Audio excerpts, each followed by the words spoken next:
Hello மக்களே! இன்னைக்கு நாங்க எல்லாரும் எங்க போயிருந்தோம்னா, மயிலோ குட்டனுக்கு தான் வந்து ஹேர் கட்டும், அதுக்கப்புறம் வந்து வேக்சினேஷனும் போடுறதுக்கு போனோம்.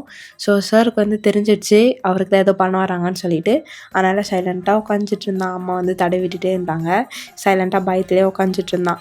அதுக்கப்புறம் வந்து பாப்பாவும் வந்து ஜாலியா விளையாடிட்டு இருந்தாங்க.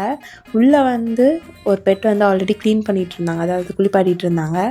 அவன் பார்க்க நல்லா பெரிய பையனா இருக்கான். அவன் பேர் வந்து சாம். அவனும் நாங்களும் ரொம்ப ஃப்ரெண்ட் ஆகிட்டோம். அதுக்கப்புறம் வெளில வந்துட்டு அவன் கூட ஜாலியாக விளையாடிட்டு இருந்தோம். போகிற வரைக்கும் நல்லா பேசிட்டு ஜாலியாக இருந்தோம்.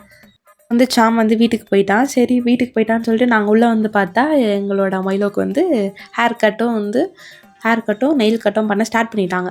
அப்படியே பாவமாக உட்காந்துட்டு இருந்தான். அந்த ஃபேஸை பார்த்து நம்பாதீங்க, அவன் பாவமே கிடையாது. வீட்டில் வந்து பார்த்தா தான் தெரியும் அவனோட அட்ராசிட்டிஸ்.